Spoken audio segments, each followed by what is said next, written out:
Hi friends, welcome to Raji's tasty world. ഇന്നത്തെ നമ്മുടെ recipe ബ്രേക്ക്ഫാസ്റ്റിൻ്റെ കൂടെ, അതായത് അപ്പം, ഇടിയപ്പം, ചപ്പാത്തി, പൂരി ഇവയുടെ കൂടെയൊക്കെ നമുക്ക് കോമ്പിനേഷനായിട്ട് കഴിക്കാൻ പറ്റുന്ന ഒരു വെജ് കുറുമയുടെ റെസിപ്പിയാണ്.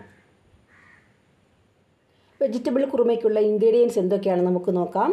ഞാനിവിടെ ഒരു വലിയ പൊട്ടറ്റോ സ്ക്വയർസ് ആയിട്ട് കട്ട് ചെയ്ത് വെച്ചിട്ടുണ്ട്.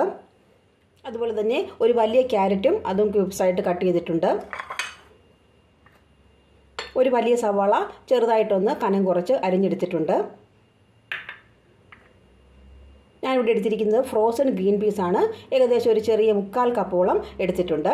നിങ്ങൾക്ക് വേണമെങ്കിൽ ഉണക്ക ഗ്രീൻ പീസ് എടുക്കാം. അതാകുമ്പോഴത്തേക്കിനും ഒരു 6 മണിക്കൂറെങ്കിലും ഒന്ന് സോക്ക് ചെയ്ത് വെച്ചതിന് ശേഷം വേണം ഉപയോഗിക്കാനായിട്ട്.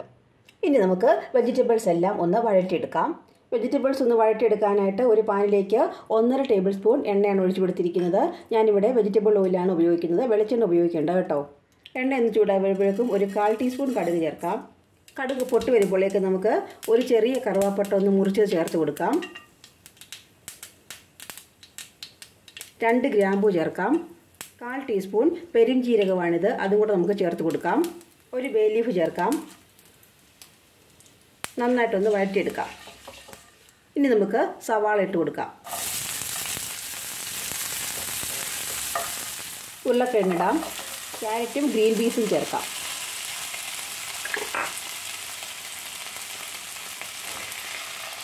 മൂന്ന് പച്ചമുളക് ഇട്ട് കൊടുക്കാം. ഇനി നമുക്ക് ആവശ്യത്തിന് ഉപ്പിട്ട് കൊടുക്കാം. ഇനി നമ്മുടെ വെജിറ്റബിൾസ് വേകാൻ ആവശ്യമായുള്ള വെള്ളം നമുക്ക് ചേർത്ത് കൊടുക്കാം.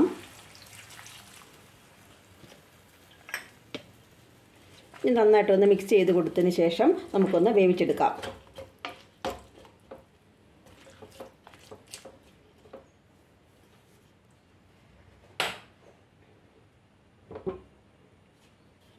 പച്ചക്കറികൾ ഒരുപാടങ്ങ് വെന്ത് ഉടഞ്ഞു പോകാനായിട്ട് പാടില്ല കേട്ടോ.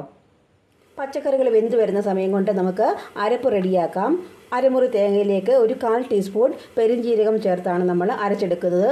നല്ല പേസ്റ്റ് പോലെ നന്നായിട്ട് തന്നെ അരച്ചെടുക്കേണ്ടതാണ്. നമ്മുടെ വെജിറ്റബിൾസ് ഒക്കെ നന്നായിട്ട് തന്നെ വെന്ത് വന്നിട്ടുണ്ട് കേട്ടോ. നന്നായിട്ട് തന്നെ വെന്ത് വന്നിട്ടുണ്ട്. ഇനി നമുക്കിതിലേക്ക് കുറച്ച് പൊടികൾ ചേർക്കാനുണ്ട്. 1/4 ടീസ്പൂൺ മഞ്ഞൾപ്പൊടി ചേർക്കാം. 3/4 ടീസ്പൂൺ മുളക് പൊടി ചേർക്കാം. എരിവുള്ള മുളക് പൊടിയാണ്. ഓൾറെഡി നമ്മൾ പച്ചമുളക് ഇട്ടിട്ടുണ്ടായിരുന്നു, അതുകൊണ്ട് കുറച്ച് മുളക് പൊടി ചേർക്കും. 1 ടീസ്പൂൺ മല്ലിപ്പൊടി ചേർക്കാം. ഇനി നമുക്ക് പൊടികളൊന്ന് വഴറ്റിയെടുക്കാം.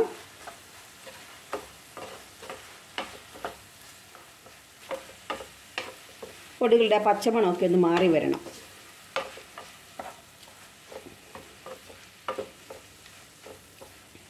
ഒരല്പം കറിവേപ്പിലയും കൂടി നമുക്ക് ചേർത്ത് കൊടുക്കാം. ഇനി നമുക്ക് നേരത്തെ തന്നെ നമ്മൾ തയ്യാറാക്കി വെച്ചിരിക്കുന്ന അരപ്പ് ചേർത്ത് കൊടുക്കാം. തേങ്ങയും പെരിഞ്ജീരകവും മാത്രമാണ് നമ്മൾ അരച്ചിരിക്കുന്നത്. ഇനി ആവശ്യത്തിന് വെള്ളവും കൂടെ ചേർത്ത് കൊടുക്കാം.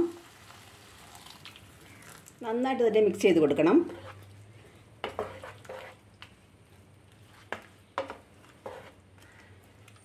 ഈ സ്റ്റേജിൽ നമുക്ക് ഉപ്പ് പാകമാണോ എന്നും കൂടി ഒന്ന് നോക്കണം കേട്ടോ.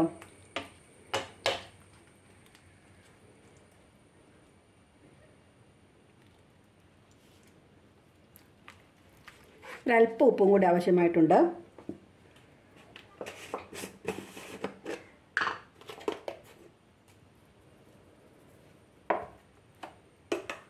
ഒന്നും കൊണ്ടൊന്ന് മിക്സ് ചെയ്യാം.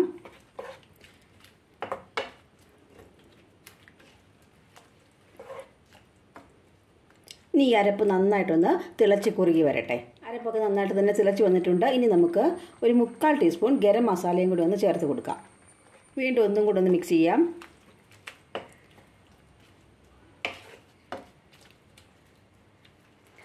നമ്മുടെ കുറുമ നന്നായിട്ട് തന്നെ തിളച്ച് കുറുകി വന്നിട്ടുണ്ട്. ഇനി നമുക്ക് സ്റ്റൗ ഓഫ് ചെയ്യാം. നമ്മുടെ വെജിറ്റബിൾ കുറുമ ഇവിടെ റെഡി ആയിട്ടുണ്ട്.